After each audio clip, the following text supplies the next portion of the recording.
वेला अस्ति मुख्यवक्तॄणां भाषणस्य। अतः अहं प्रार्थयामि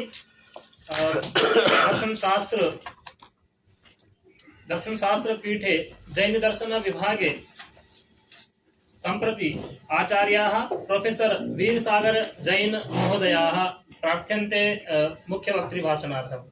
नमः श्रीवर्धमानाय निर्धूतकलिलात्मने सालोकानां त्रिलोकानां यद्विद्यादर्पणायते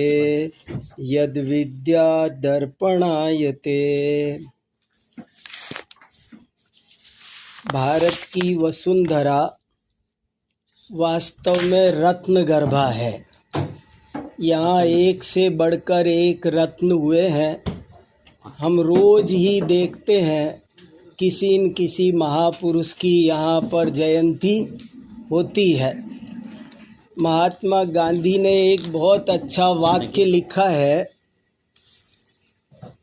भारतवर्ष की महानता केवल इसलिए नहीं है कि यहाँ हिमालय जैसा ऊंचा पर्वत और गंगा जैसी पवित्र नदियाँ हैं, बल्कि इसलिए है कि यहाँ हिमालय से भी ऊंचे और गंगा से भी पवित्र चरित्र के धारक पुरुष उत्पन्न हुए हैं, और वे भी एक दो नहीं अनगिनत।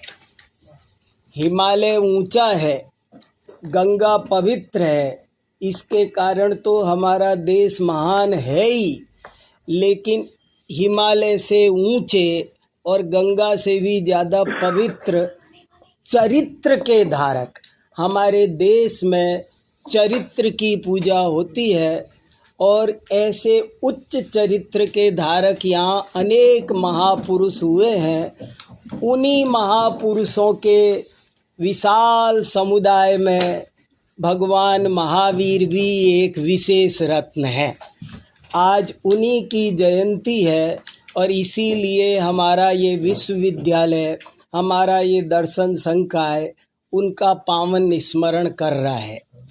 भगवान महावीर की पूरी जीवनी और उनके क्या उपदेश, ये सब जानने के लिए तो हमें थोड़ा सा जैन पुराणों का अवलोकन करना होगा, क्योंकि उनमें इनकी जीवनी पूरी विस्तार से लिखी हुई है।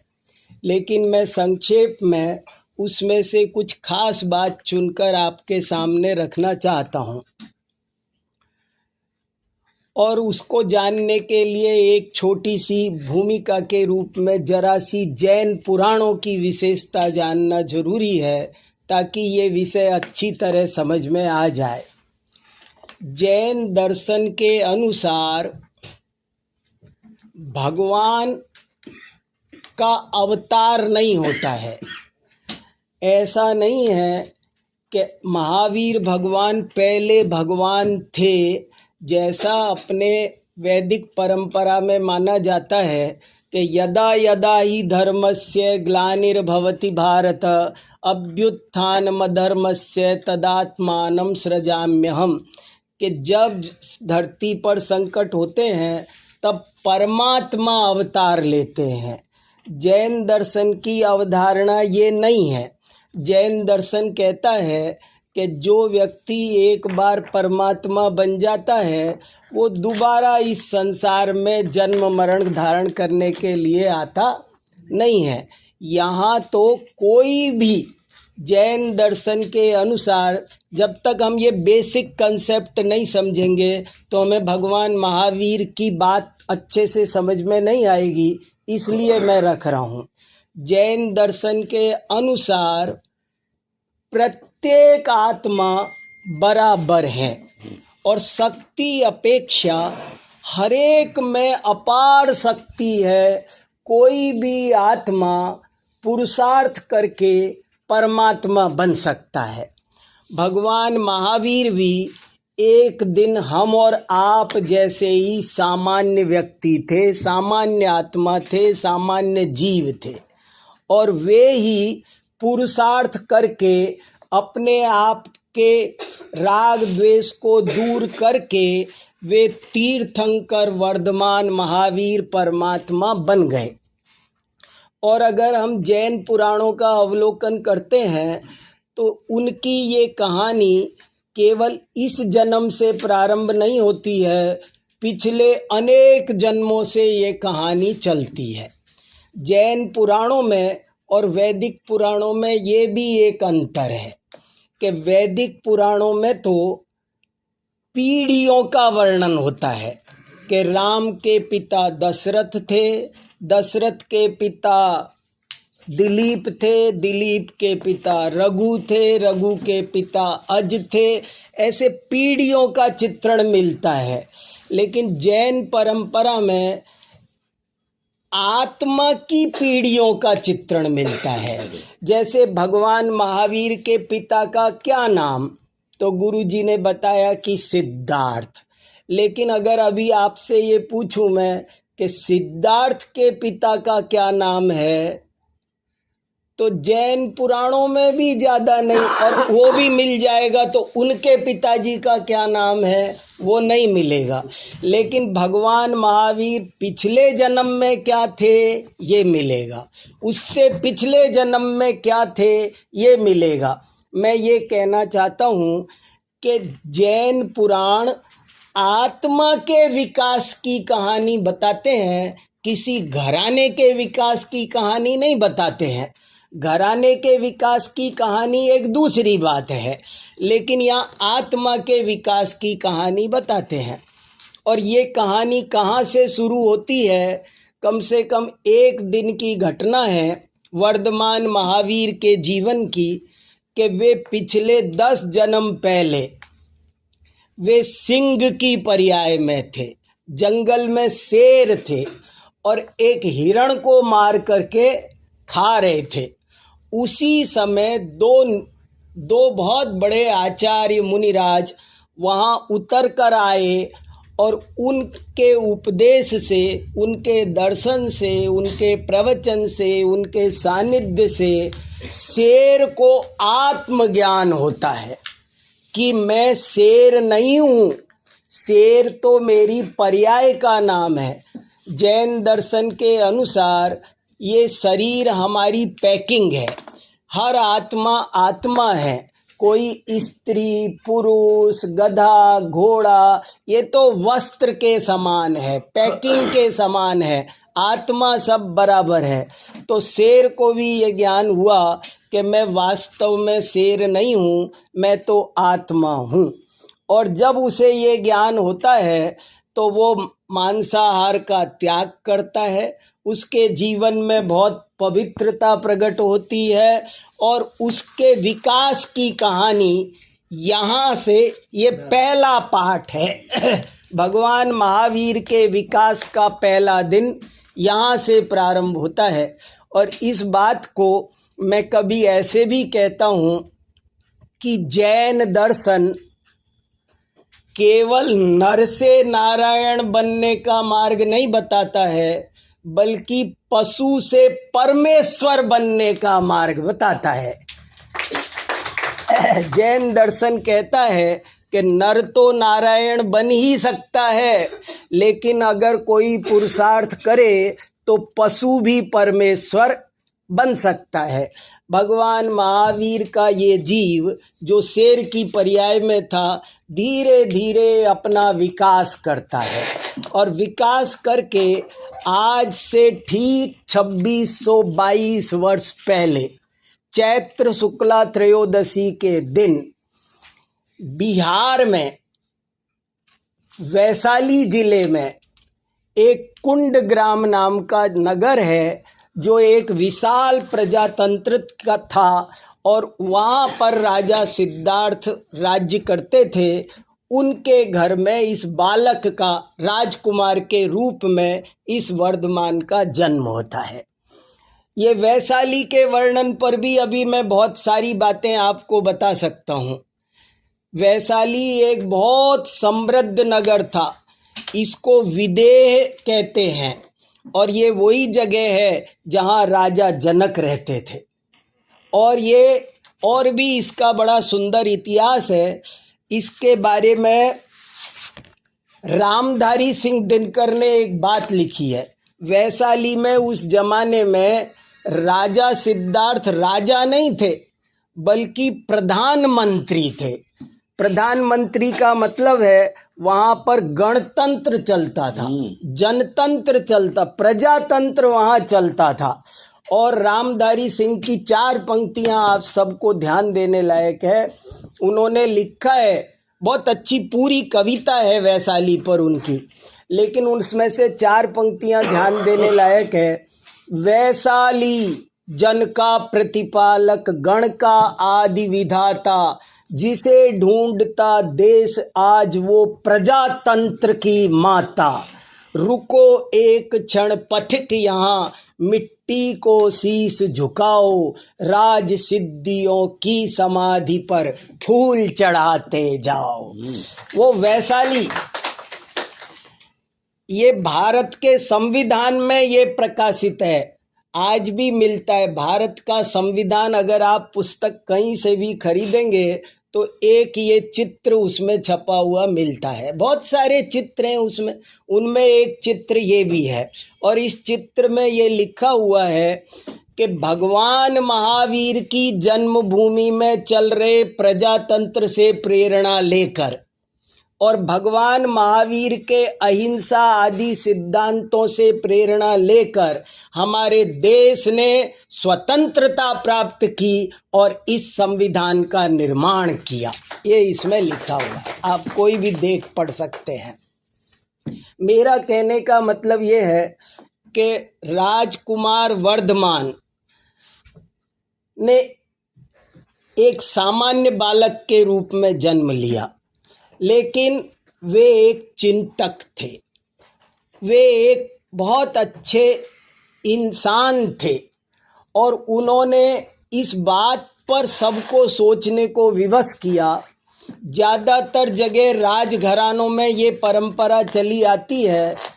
वे इकलौते राजकुमार थे राजा सिद्धार्थ के और परंपरा से वो राजा बनते, लेकिन राजकुमार वर्धमान ने वे सोचते थे कि क्या राजा बन जाना यही जीवन का लक्ष्य है? मैं राजा बन जाऊं, आसपास के राजाओं को जीतकर अपने राज्य का विस्तार करूं, क्या इसी में जीवन की सफलता है? ऐसा उन्होंने सोचा और जिन सोचा तिन पाइया, गहरे पानी पैर मोती उनके हाथ में लगते हैं। तो उन्होंने जब ये चिंतन किया तो उन्हें समझ में आया कि दूसरों को जीतने का नाम वीरता है क्या? और वो वीरता की अवधारणा पर सारी दुनिया को उन्होंने नए सिरे से सोचने के लिए विवश कर दिया कि दूसरे को जीतना, और वो भी हथियार। मैं डॉक्टर साहब के छाती पर बंदूक रखूं और कहो देव पैसे, तो ये तो दे देंगे, लेकिन क्या इसका नाम जीतना है?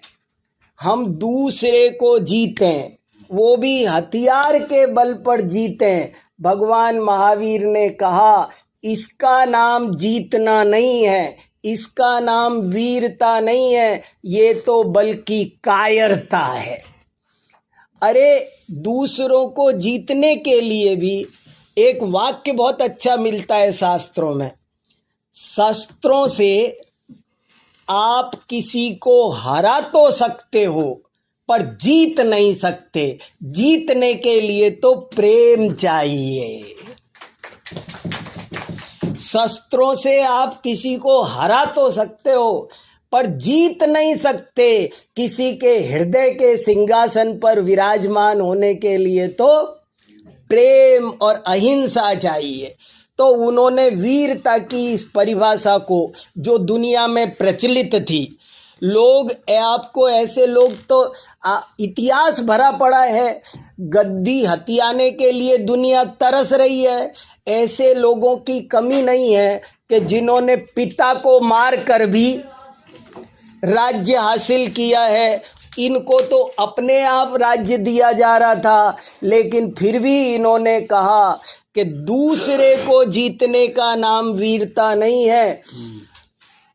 वो नीति शतक में श्लोक है बहुत अच्छा, केचित् सन्ति भुवि, बहुत सारे पृथ्वी पर ऐसे लोग हैं जो दूसरों को जीतने वाले सिकंदर तो आपको बहुत मिलेंगे। भगवान महावीर ने कहा अपने क्रोध को जीत कर बताओ, अपने काम को जीत कर बताओ, अपने लोभ को जीत कर बताओ अगर तुम वीर हो तो। ऐसे करके उन्होंने वीरता की नई अवधारणा दी और कहा कि मुझे ये जैसी दुनिया में वीरता है, ये वीरता मुझे नहीं चाहिए। दूसरों के छाती पर चढ़ना, इसका नाम वीरता नहीं है, अपने विकारों को जीतने का नाम ही वीरता है। और वे नग्न दिगंबर होकर मुनि बन गए।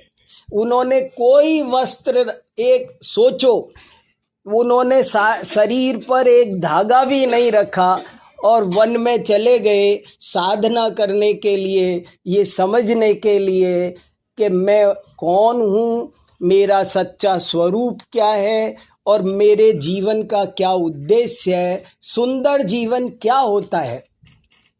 भगवान महावीर ने कोई नया धर्म दर्शन नहीं चलाया, उन्होंने कोई नया ड्रेस कोड नहीं चलाया, उन्होंने कोई दूसरों को तुम मेरे अधीन बनो ऐसा नहीं कहा, कभी नहीं बनाया।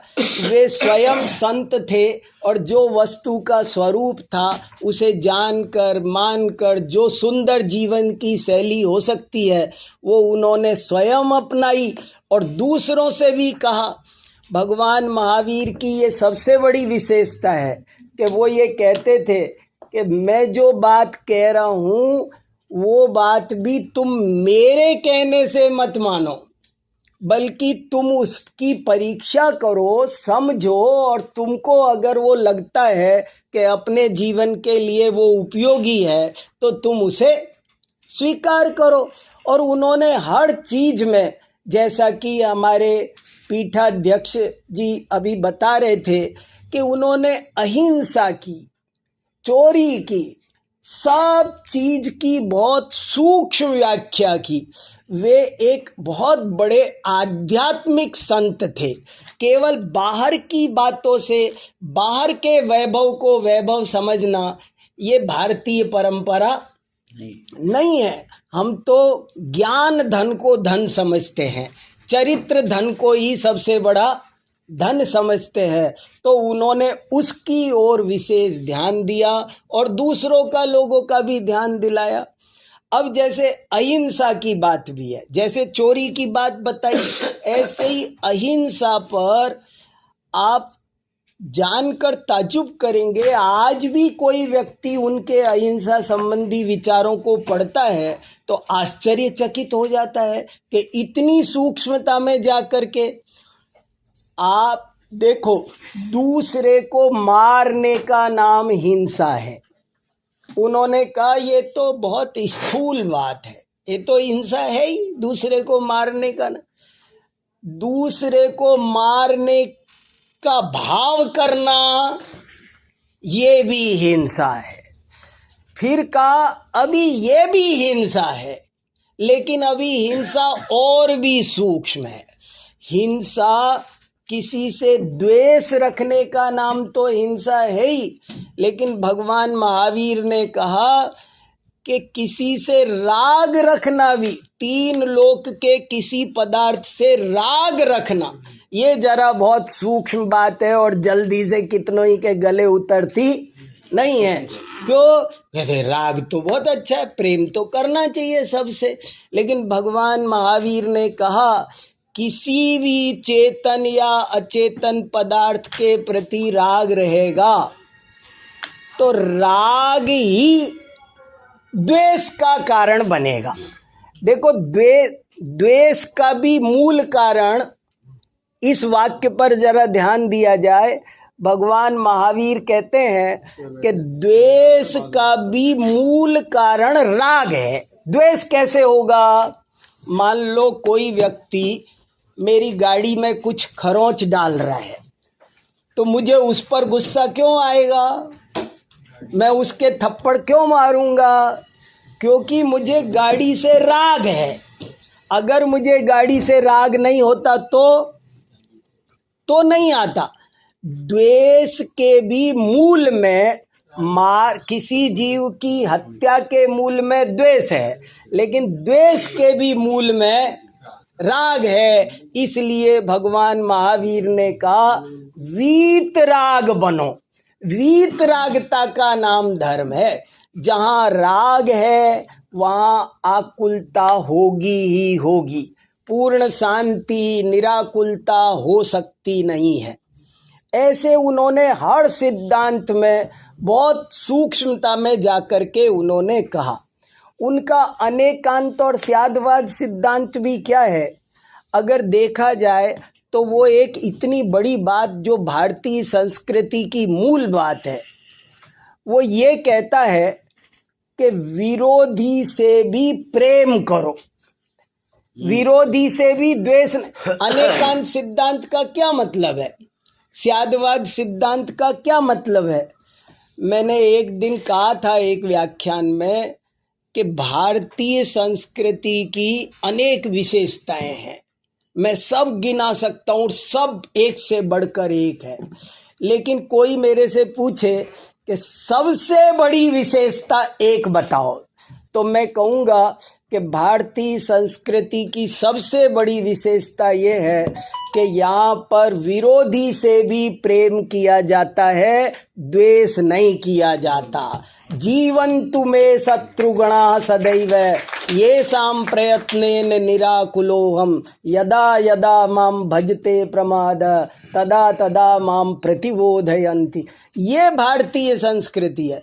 भारतीय संस्कृति कहती है कि निंदक नियरे राखिए। मैं कभी कभी सोचता हूँ कि हमारे यहाँ चार्वाक दर्शन को भी दर्शनों की श्रेणी में परिगणित किया। जो चार्वाक दर्शन कह रहा था स्वर्ग नरक कुछ नहीं होता, पाप पुण्य कुछ नहीं होता, खाओ पियो मस्त रहो, उस चार्वाक दर्शन को भी नष्ट नहीं किया। उसे भी दर्शनों की तुम भी एक विचारधारा हो, यहाँ बैठो, तुम पर विचार करेंगे, समीक्षा करेंगे, तर्क युक्ति से तुम्हारी बात पर भी। हमारे यहाँ पूर्व पक्ष पर कभी बेईमानी नहीं की जाती है। जो पूर्व पक्ष है उसे बहुत ईमानदारी से प्रस्तुत किया जाता है। यही स्यादवाद है। भगवान महावीर के लिए ज्यादा सूत्र बना है भगवान ने। हाँ, सिद्धांत सूत्र एक ही है। सिद्धांत कितनी बड़ी बात है ये। माने भगवान महावीर ने कहा मतभेद हो पर मनभेद नहीं होना चाहिए। मतभेद विकास का कारण है। यदि मतभेद नहीं होते, आप सोचो, यदि मतभेद होते तो दर्शन शास्त्र इतना विकसित होता आज? तो मतभेद विकास का कारण है, मनभेद विनाश का कारण है। मनभेद मत रखो। हर व्यक्ति स्वतंत्र है। हर व्यक्ति अपने अपने विचार को रखने में, सोचने में, समीक्षा करने में, आज मानने में, कल मानने में, ये उनका अनेकांतवाद है। उन्होंने ये अनुभव किया कि यदि आप अनेकांत को नहीं मानेंगे तो आपको आतंकवाद को मानना पड़ेगा। हमारे गुरुजी जो कुंद कुंद भारती में रहते थे, वो तो ये वाक्य बहुत बोलते थे कि दुनिया में दो ही वाद हैं, एक अनेकांतवाद और दूसरा आतंकवाद। तीसरा कोई वाद नहीं है। जो अनेकांतवाद को नहीं मानेगा वो आतंकवादी है, क्योंकि एक पक्ष का आग्रह, सिक्के का एक पहलू होता ही नहीं है। दीवार के दो साइड होती ही होती है, कभी भी नहीं होता। दिन है तो रात है, रात है तो दिन है, सुख है तो दुख है, पाप है तो पुण्य है, पुण्य है तो पाप है। सब चीजें ये दुनिया है, दो पार्ट से बनी है। तो इसमें दो पक्ष तो वस्तु के स्वरूप में है, इसे स्वीकार करो, समझो, ऐसा उनका बहुत आग्रह, उनका उपदेश था। और जो जो बातें उन्होंने और भी कही, आचार व्यवस्था की, जो भी, जैसे आज आप कुछ बातों पर ध्यान देंगे कि उन्होंने तब कहा था कि भैया रात्रि भोजन मत करो, पानी छान कर पियो, मद्य मांसादि के सेवन नहीं, जो उत्तम आहार विहार पर ध्यान दिया। आज कोरोना पीरियड में सबने देख लिया कि सारी दुनिया भगवान महावीर के सिद्धांतों की ओर देख रही है। भगवान महावीर ने कहा पृथ्वी, जल, अग्नि, वायु, वनस्पति, ये भी जीव हैं और इनको भी आप नुकसान मत पहुंचाओ, एक बूंद पानी भी फालतू मत बर्बाद करो। उन्होंने ऐसा जो अल्पारंभ का, अपरिग्रह का, ट्रिपल ए बोलते हैं इसको अंग्रेज लोग, अहिंसा, अनेकांतवाद और अपरिग्रहवाद, इन सिद्धांतों का उन्होंने उपदेश दिया। परिग्रह है ना, दुनिया के 9 ग्रह कितना दुख देते हैं पता नहीं, मगर ये परिग्रह सबसे बड़ा ग्रह है क्योंकि चिंता पैदा करता है। परिग्रह क्यों बुरा होता है? क्योंकि चिंता पैदा करता है, और चिंता चिता से भी बुरी होती है। चिता चिंता द्वयोर मध्य बिंदु मात्र विशेषता, सजीवे दहती चिंता, निर्जीवे दहती चिता। तो ऐसे करके भगवान महावीर का जो जीवन था वो एक सुंदर जीवन जीने की कला भर सिखाता था। और उन्होंने तपस्या करके, साधना करके एक दिन केवल ज्ञान को प्राप्त किया, पूर्ण वीतरागता को प्राप्त किया। वे संपूर्ण काम क्रोध राग द्वेष से मुक्त हो गए और परमात्मा बन गए। पहले अरिहंत दशा में आए, फिर उनका 30 वर्ष तक विहार होता रहा। ऐसा लिखा है इतिहासकारों ने कि बिहार का नाम बिहार खासकर इसलिए पड़ा है क्योंकि वहाँ पर भगवान महावीर का बहुत दिन विहार हुआ था। इसलिए हमारे यहाँ तीर्थंकरों का विहार एक बहुत बड़ी घटना मानी जाती है समोसरण के साथ। और वहाँ उस वैशाली के आसपास के ज़िलों में आज भी, जैसे एक गांव का नाम है वीरभूमि, एक का नाम है वर्धमान। वर्धमान के नामों पर वहाँ पर अनेक नगर अभी भी पाए जाते हैं। तो ऐसे करके वर्धमान महावीर जैन धर्म के 24वें तीर्थंकर, वो भी भारत के एक अमूल्य वैभव है, अमूल्य विरासत है। और आज दर्शन संकाय और हमारा पूरा विश्वविद्यालय उनका स्मरण कर रहा है। सच है, वो एक श्लोक और भी है कि जहाँ पर महापुरुषों का स्मरण नहीं किया जाता है तो वहाँ मरण होता है। लोगों को, आने वाली पीढ़ी को इन महापुरुषों का स्मरण करना चाहिए ताकि वे उनका गुण ग्रहण करके खुद भी बड़े बड़े संत बन सके। भारत की असली संपत्ति संत है। भारत जो विश्व गुरु बना है वो ऐसे ही संतों के बल पर बना है। सदाचार में जीवन, और ये जो सोने की चिड़िया बना है वो इसलिए कि अपरंपार वैभव को भोगना यहाँ की संस्कृति नहीं है। देखो, मैं कभी कभी एक वाक्य और बोलता हूँ कि दुनिया के दूसरे देशों में और हमारे देश में क्या अंतर है, वैलक्षण्य क्या है, क्या वैलक्षण्य है। तो मैं बताता रहता हूँ कि और देशों में तो जो जितना ज़्यादा जोड़ता है उसे उतना बड़ा माना जाता है। हर साल टॉप 10 रिच की लिस्ट आती है कि वो टॉप 10 में अब 10 में से 5 पे आ गया, वो और बड़ा हो गया, 5 से 4 पे आ गया तो और बड़ा। दुनिया में सब जगह जो जितना ज़्यादा जोड़ता है वो उतना बड़ा माना जाता है, लेकिन हमारे भारत देश में जो जितना ज़्यादा छोड़ता है वो उतना बड़ा माना जाता है। हमारे यहाँ त्याग की पूजा होती है, संचय की पूजा नहीं होती। और भगवान महावीर इसलिए सबसे बड़े संत हैं क्योंकि उन्होंने तन पर कपड़े भी छोड़ दिए। तो ऐसे बहुत बड़े संत भगवान महावीर को आज उनकी जयंती पर मैं अपनी ओर से विनम्र विनयाञ्जलि समर्पित करता हूँ। Very good. बहुत बहुत धन्यवाद आदरणीय प्रोफेसर वीर सागर जैन गुरु जी।